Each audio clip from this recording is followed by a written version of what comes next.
When I first started here years ago, we had 0.5% Hispanic. We're now 33% of our school district is Hispanic. And we have 9 municipalities. Why is that important? Because 9 municipalities equals 9 different police departments as well, which makes it very challenging right now in this time for us to work with a lot of different municipalities and their understanding of students who might be going through some immigration challenges. We also have a newcomer center. So obviously we're going to have students who are brand new to the country there. And that puts all of those students at a kind of a high risk or being recognized right away because they're going to a center where we know that they're brand new to the country. We currently have over 1,500 English learners in our school district. So we always say that all of our teachers are EL teachers because every classroom has an English learner in the classroom. Next, Cami. And just looking at where our students are from, we're fortunate that the majority of our students are Spanish speaking. So it makes it easier. We have a lot of different countries represented, but the majority of our students are Spanish speaking. So it's easier for us to hire bilingual office professionals, therapists, EL teachers as well, because Spanish is the primary language that is spoken in our EL department. So the purpose of our plan really was, what are we going to do if there is a community event, a large raid? How are we going to support our students if immigration officials arrive in our buildings? And prior to having a plan, we didn't really know what we were going to do. So we really dug into how do we get everyone on board? So thinking about our population and the different ways that there are immigration pathways, which most of you know, ours, a lot of them have crossed the border. So many of them have either overstayed a visa or they're here and they're unauthorized. So this puts them at a particularly high risk. And as you know, if you're an EL teacher, that right now, it really doesn't matter what your status is. You're at a high risk just by the way that you might look. Next slide. Yeah. And knowing that it's a long path to citizenship, we have a lot of students here who might be on refugee status or they're here and they have a court case that's coming up.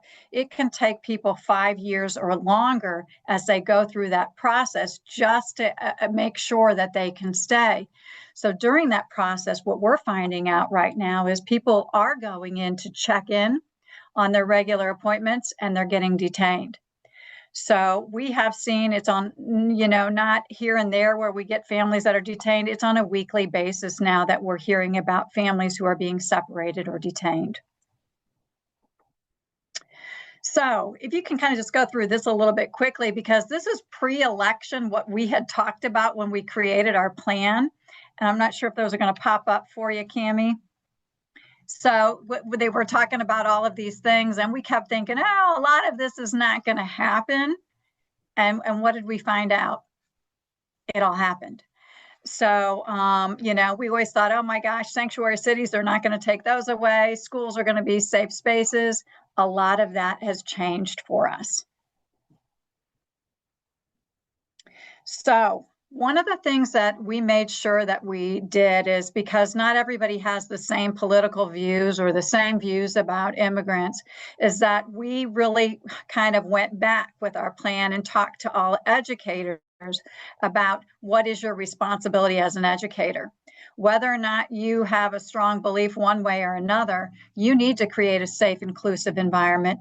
You need to make sure our students feel safe, respected, so they can focus on their education. And just making sure that people understand that that is their role, no matter how they feel. So I do think if you're having any kind of plan or any kind of PD, you go back to that, why are we here and what is our purpose? And what do we know? You can go through the next one too, Cami. We do have laws that help us. Not sure how long those will be able to help us, but just going back to the staff and talking about, hey, you can't give out information. We have FERPA that we are, responsible for following. And unless somebody has a judicial order or a subpoena, you cannot share that information. So reminding people of, hey, there are laws that do protect our students at this time. And again, avoid collecting immigration status information. I know that we have had people who have asked students if they're here, documented or undocumented. Have to keep going over that. That's not your business. And as a school district, we cannot ask that. We also know that schools are considered sensitive location, but we're constantly monitoring federal guidance as to whether or not that's going to change. Reminding educators that we need to avoid assumption. This is a big piece.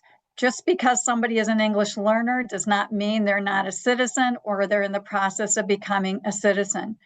I don't know how it is in your districts, but there is an assumption that if you're an English learner, you probably aren't here legally. Terrible assumption. So we have to go back to that quite a bit to remind people, don't make assumptions. And really, a lot of people are affected. We know a lot of our staff is affected, a lot of students are affected, a lot of administrators. Maybe it's not them, but it could be their friends or their family that they're constantly worried about.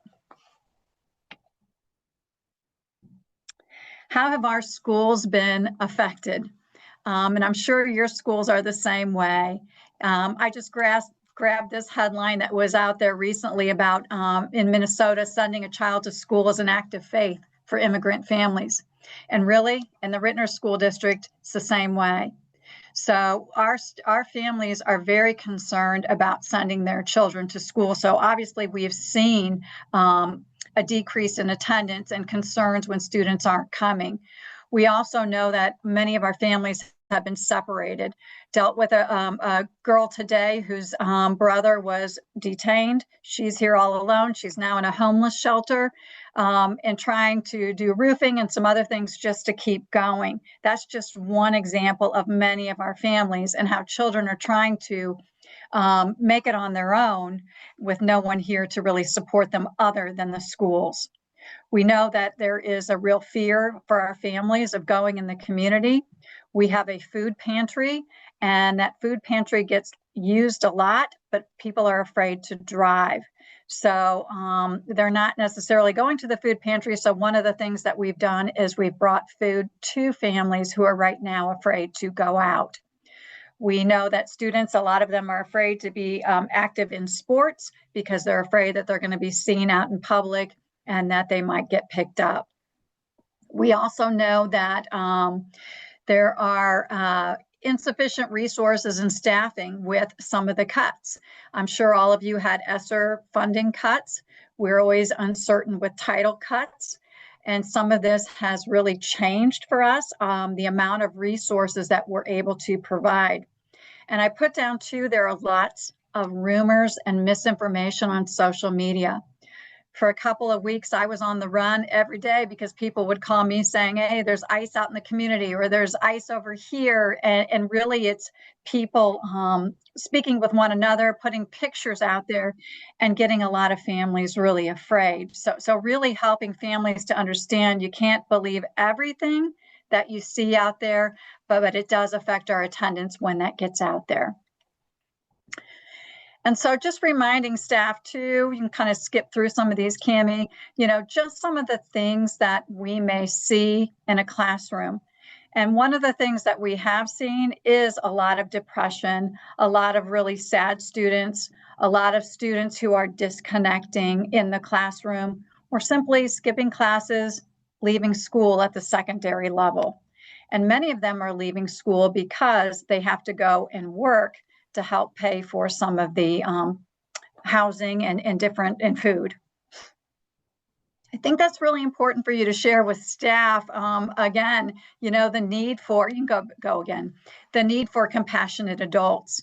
And one of the things that we have to make sure we're doing is make sure that these students are being connected at school and in the community.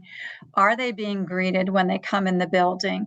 Are they given a smile? Because they do not always feel like people are there that they can trust. and making sure, when we've had this in our own district, some bullying or comments. People think it's funny possibly to say things like, oh, you better stop it or I'll call ICE on you. There's nothing funny about that. And there are disciplinary consequences when that happens. And just really, are you tapping into the trained staff to support those social and emotional well-being? And I tell our EL teachers frequently, they're the most compassionate, kind, caring people, particularly for our English learners, but they're not all social workers. They're not all trained in the emotional piece.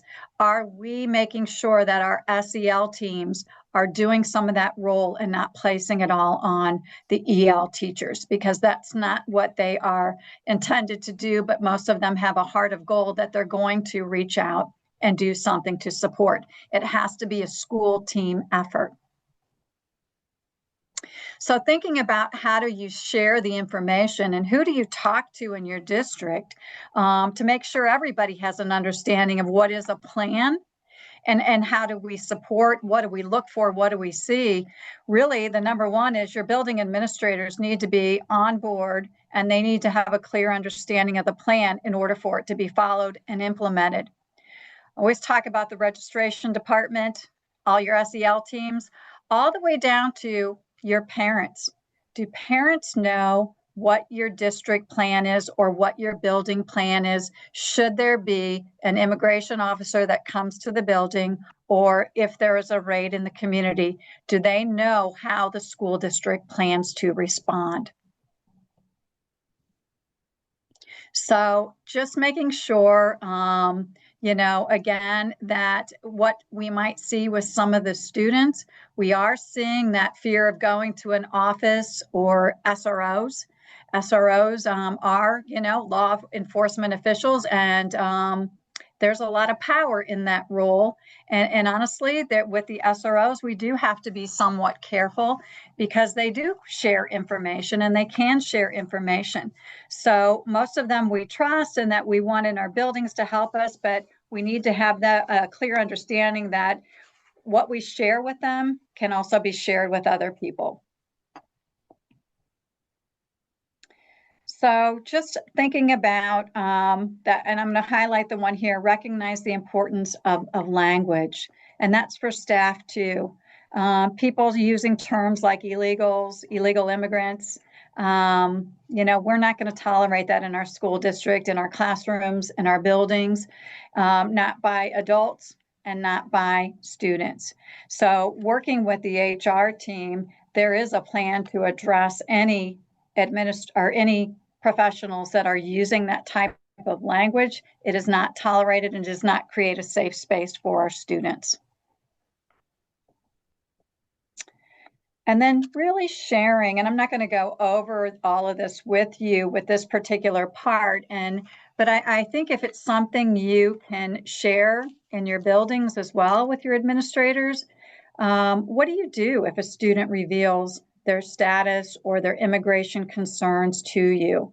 How do you handle that? What do you say? You can't say it's all going to be okay, because really, it might not be okay. And you may not even know if you'll get to see them the next day if something does happen. So really showing them the support is one of the biggest things. And how we do that is by the fact that we're there for them. They know we care for them, and they know that we can empathize and support them in times of crisis. And that's a biggie, making sure they're keeping information confidential. We shouldn't be sharing any kind of information in a teacher's lounge in a building. Hey, did you hear about so-and-so who got deported? Or, oh, I wonder, what we hear sometimes is, I wonder what that dad or that mom did to get detained or get deported. So the assumption is that they are criminals, and that is not the case.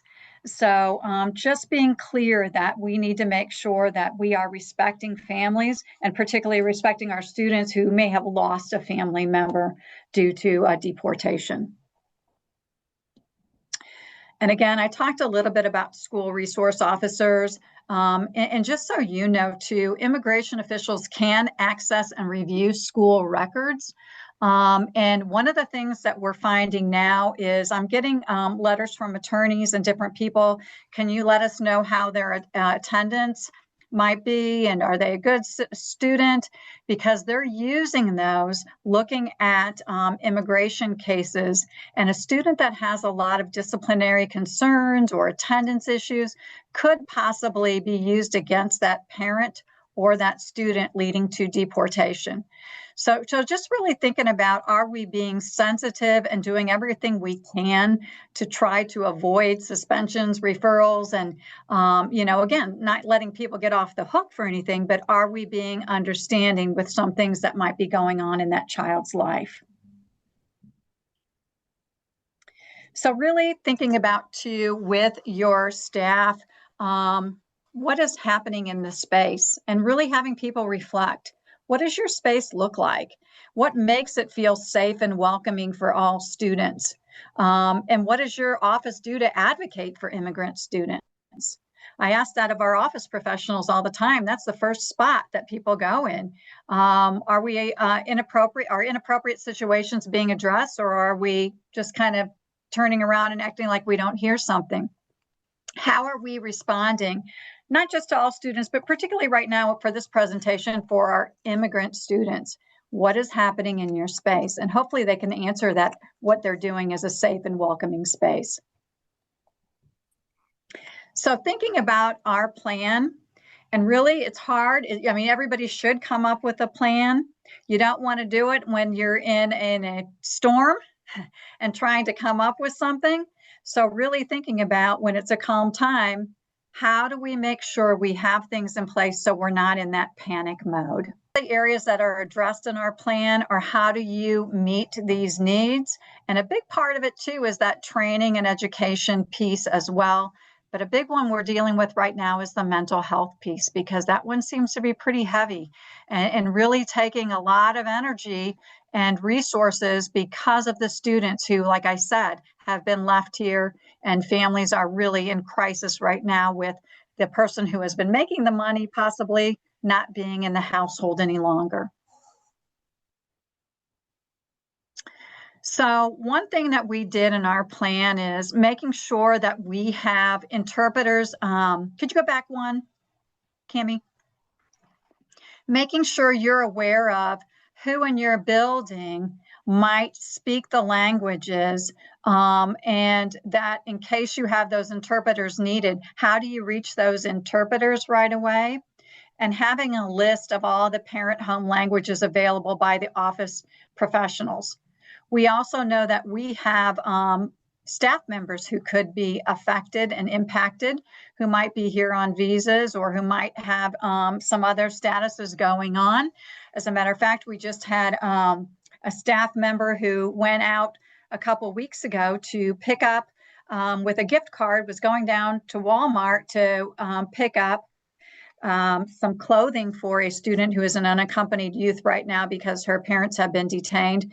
She got pulled over because her license plate tag was expired, and instead of having one police officer, they called 3 police officers and turned it into a big event, and asking her many, many questions about, why does she have 2 of the same last name? And really, it was very scary for that particular person. So even those people who are here legally are being impacted. And then making sure that we are reaching out to families who have missed more than 2 days, particularly unexcused days. Where are these students? Is something going on that we're not aware of? So our bilingual therapists were reaching out and calling to see if everything was okay. We also knew that if there is a family situation where a family could not leave the home, we would have virtual options and packets available for them if they need to stay at home for a period of time. And like I talked about before, any families that are in need of food assistance, we have a weekly menu that is pretty culturally friendly that we work with our food pantry, and we deliver those meals once a week to those families. And for a lot of our secondary students who are now unaccompanied youth and trying to work, we're making sure we get their hygiene items and their food to them.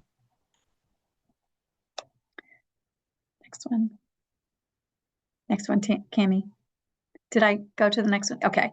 One of the things that we also know is that there might be a situation when parents have been detained and then a guardian or a temporary person comes in to say, hey, I need to see that child, I need to take that child, and we have no documentation of that particular person. So one of the things they are to do is they're to reach out to my office and, we're going to sit down and talk with them, but also if we can figure out who they are, because this has happened already where we don't have a caregiver for some of our students because of something that may have happened during the school day. We also had a power of attorney training for all of our families that could attend, and we had lawyers and available. So we probably got about, I don't know, close to 60, 75 families that had a power of attorney. So we worked with the attorneys and the notaries. So we had paperwork on file and they had paperwork in case something was to happen to the families, that they now have a power of attorney for their child. And really making sure that we're being extra vigilant about who we're allowing into the buildings. If immigration arrives in the building, here's kind of what we would do. The OPs know that they are to contact our building administrator immediately. And then we have our administrators take the students to a privacy space. We're not trying to hide them or hide from somebody. We're just trying to protect them at that time so we can get correct documentation. And the OP says we are in privacy, unauthorized adult mode. That is just our little signal that, hey, right now we probably have immigration in the building. And we do have a place where they call my office or the superintendent's office, and we would go over there right away to make sure there is a judicial warrant, and really try to, during this time then too, there is somebody reaching out to the family that somebody is there for their child. So again, we also have taught our children some of their rights by having the red cards available and talking to them about what are their rights and making sure that they have an understanding of what are their rights if they should be detained. We've done a number of trainings with our families on this as well. And then another thing we do in case our parents or caregivers are detained, and this has been used too, we have taught our students how to use the Ritenour School District Safe Line. So that is the safe line. If there's bullying going on, if there's something that needs to, I tell them it's not 911. It's not, don't call if there's a fire in your house, but it is a way for them to contact us and let us know that, hey, I'm home alone and I'm scared. They can speak in their home language. And then I get that right away, or the superintendent gets that right away. And then we're on top of that. And then we reach out to our bilingual therapists to make sure we're making contact with that student right away. So, and then we can partner with getting them some legal assistance for further directions in a case that would happen. And that has happened. So and this has not happened yet, but if we have a situation where we have no adult, we can't get our students into a home or a shelter, we do have a space available and a place available where we will have our students and staff work to provide supports for students who are unhoused or who are without any guardian at all. Fortunately, we have not used it, like I said, but we would have a rotating staff on board. We would make sure we have activities available, counselors available, and that we would have supervision as well as transportation and food available for the students during this time. Hopefully we won't ever have to use that, but we want to make sure that in case something does happen, particularly if there's something large that happens in the community, we are prepared. And then again, what kind of training we did? Like I said, we trained our students on that safe line, making sure all of our students had student IDs, really talk to them too about the documentation that they are carrying, and also make sure we have a lot of students who are newcomers who might be 14, 15, driving a car, talking to them about the dangers of driving a car, and talking to parents as well about making sure you have appropriate documentation and the Know Your Rights cards available. We did a lot of parent caregiver presentations and really reminding them too to update their emergency contacts. We do that a couple times a year. And now we're doing some parent luncheons. So we have our bilingual therapists working with the parents, getting some of them out together in a safe space and really giving them opportunities to talk and be with some people so they can also share some of their concerns as well.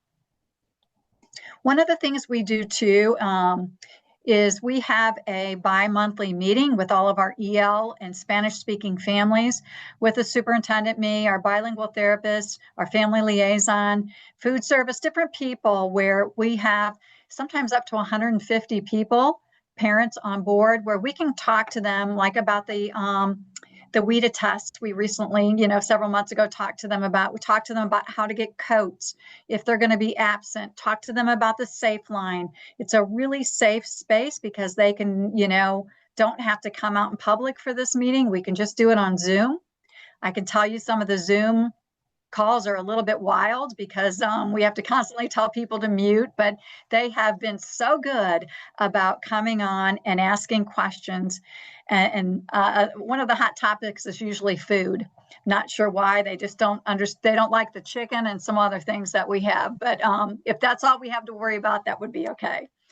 But making sure too that we have those Know Your Rights in different languages, cards available for our students and families as well within our buildings. And then really getting our administrators to understand the different types of warrants, and that an ICE warrant is very different than a judicial warrant. So, ICE can have a warrant and say they need something, but we're not going to go with anything unless it's a judicial warrant, meaning it's signed by a judge. So part of that training is really making sure that we're not giving information unless we absolutely have to. And when we have to, we will. We're not trying to, say, hey, we're not going to follow the law. We're definitely following the law, but we also want to make sure we're doing it in a safe way for our students. So again, I think I just forgot to take this one off. But one of the things that I would just like to talk about too is advocating for our students and families. And advocating, like I said, is really, making sure that they know their rights and making sure that we are supporting them and that we're doing what we can to create an environment that feels safe for all of our students.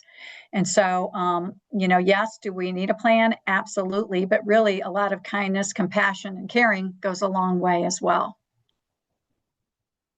So these are just some places that I go to quite a bit, and really making sure that I'm trying to stay up to date with all of the changing laws, which, as you know, it's pretty hard to do because things seem to change quite frequently. But just making sure we're making staff become informed as well. And then, a lot of different people, where you can get a lot of just good information. One of the great places around here is the MICA Project. And our bilingual therapist team, they are the biggest advocates, and they're constantly, supporting families. But Ed Justice is another really good one that I like to get information from.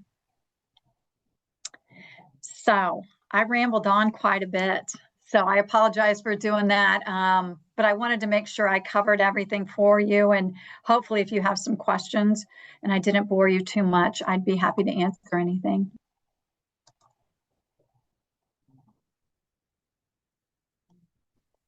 Julia, it's Rob Greenhoff. Hey, Rob. I don't really have a question. I just want to say, I just think it's so important to hear this message from the district level and from leadership. And I just think when I hear people talk about I don't want to be political or things like that, to go beyond them, these families are part of our community and our school district, and this is our plan to support them and protect them. And It's not about politics. It's about these are our students and our families. And I think you did a really nice job of like, we're not out to not follow the law. We're just out to do whatever we can to make sure everyone in our community feels safe and like they belong in our district. So I just want to say mostly kudos to you. Great leadership on your behalf and your district, and thanks for sharing mostly. Thank you, Rob. I appreciate that. It's Yeah. been a really challenging time. I can say that. It makes me very emotional because just what we see on a daily basis. And I do worry about like our EL team, and I worry about our social workers and people who I know are out there listening to these stories every single day and trying to do what they can. It's very wearing. And I try to encourage them to that you got to stay up, because if you if Yeah. you if you give up, then they're going to give up. Yeah. So whatever we can do, but I think it's important for everybody to realize we got to make sure we're looking out for our teachers and support staff who are all working so carefully with our students directly. Yeah. Um, well, thank you. Julie, hi, it's Rhonda. Hi, Um, Rhonda. I'm not sure why my video is not working, but I think you and I have emailed a little bit, and We did. I just want to express my appreciation. I think what you've proved is that a school can have the will to protect children, and I think that there is a lot of goodwill out there, but you just made it so practical, and you did it. Basically, you did it, and I just appreciate that so much. I do wonder, so I'm in Springfield in Southwest Mo, and just wondering if you've had any pushback from your community or teachers about this. Not so much with teachers. And if because we have addressed that it's not something that we're going to allow. And I think when you approach it as, hey, like I said, we're here to support students and we need to create a safe environment, that does help because that's just what we do. Community, there are people out there who disagree, but again, I always just go back to that. It's our job to protect the students. I'm not trying to be political. I'm just trying to be a good educator. Hmm. Yeah. Do we have people that push back? You bet. Sure, they're out there. Mm-hmm. Can't say I'm hanging out with them, but they're out there. And it really takes a superintendent, though, too, who's Mm. willing to say, hey, go ahead, let's move forward with this. I believe in this. I believe strongly in this. And, it's good. It's in the best interest of students. I did meet with a lot of superintendents in the St. Louis area and had some good feedback, but I know that there were a couple of districts that didn't really seem too interested in really wanting to pursue anything else, and that's up to them. But Mm. I think that, when you have a district like ours with 1,500 English learners, that's a pretty large population. Mhm. You better have something. You better have a teachers and staff that really do care about students, all students. Mhm. So it might make a difference, the number of students you have in your community, but Springfield, I know, has a lot. Mhm. Yes, and I'm not sure exactly what's in place there, but I know I've connected you with a district Mhm. nearby, and I know that that was a work in progress, shall we say. But I, like you said, having it come from the top is so, so important. And also the issue of, the trauma that's being spread around. It's not just for the targeted students. Everyone is feeling unsafe. So I think even children who are not being targeted right now are seeing what you're doing and saying, okay, if it came to me, I would be protected as well. I mean, that message spreads to all students. So I Agree. just appreciate it. Thank you. That's a great comment. Mhm. Julie, you partnered with like some local organizations. I might have just not heard you on that part, but I think you have like, are you partnering with Micah or what are what are some Catholic organizations? Charities they did a lot. Catholic Charities, Micah, and or St. Francis, um, and oh my gosh, St. Francis Community Services, Mhm. Micah. Yep. So Um, they have been great. And I can't think of the other one right now, Rob. So this is terrible. right. Um, Is it no, on they're there? not on here. They're not on here, but it'll come to me. Nope, they're not on there either. Is it But they've been Mira? wonderful. Yes, yes, Mira. they were helpful. Okay. So everybody is helpful.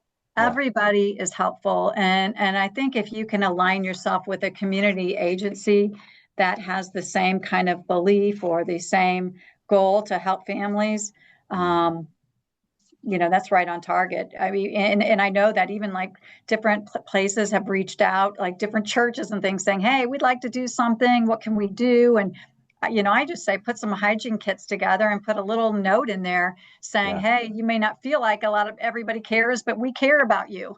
Yeah. You can, and that goes a long way. Mhm.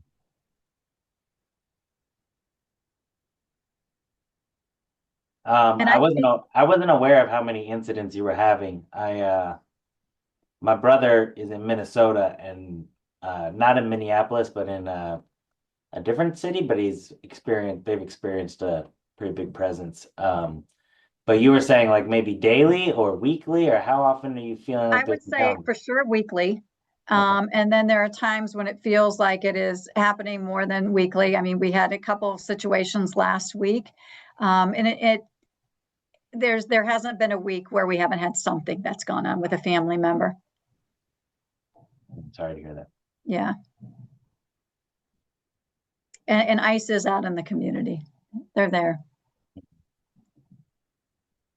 I'd be happy to talk with anyone at any point if they want to just reach out to me, Cami or Rob, and even if their superintendent wants to have a conversation, I would love to do that. Um, but sometimes that's where I think you have to get it started, is at the district level, but you can still do a lot just in the old classroom level. Yeah. Um, like I said, by the compassion, concern, and caring. Well, thank you so much again for sharing and just really great example to other districts. Well, hopefully I won't get thrown in jail or anything, but Hey, I Cami, you might remove that one slide with the names on it. yeah, there Yes, you go. I'll try to fix that real quick. Yeah, Yeah. We'll try to edit that one out. Yes, we really appreciate that because from my level, again, I'm not allowed to share this kind of information, but coming from schools, it's very helpful. But the most I can do is tell you to speak to your legal advisors at the state level. So I appreciate you sharing this and giving your perspective as a district. That's very helpful, and I'm sure others on this meeting appreciate it greatly. I feel like it's a safe space. I So think so. yeah, All right. I'm going to go ahead and move I'm through. going to have to get off now, but I do want to Oh, thank you, Cami, for all you're doing. Appreciate it. I've got to run to a 4:30 meeting. all right. Well, thank you for being here. We really Thank appreciate you. it. All right. I only have two more things to share. State assessments, they're coming to, well, our EOC and MAP tests are soon approaching. So make sure that you look at your Missouri guidance. There are links here for the MAP and EOC. If you have questions about translators and interpreters and such as that, the best person to contact would be Sean Bates or his office. But if you have questions, you can direct them to me as well, and I will do my best to get those answers. But again, those documents that DESE puts out have the best answers for you. And if there are special circumstances, we can address those through our Office of Assessment. Okay. Oh, sorry, an alert.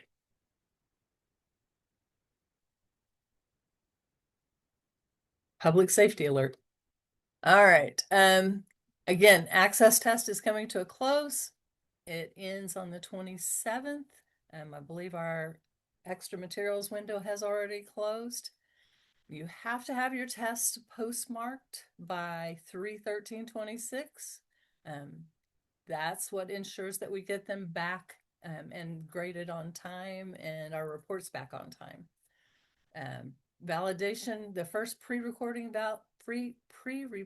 validation is 4/7 to 4/14. And you should receive your online assessment results by 4/30 of 26.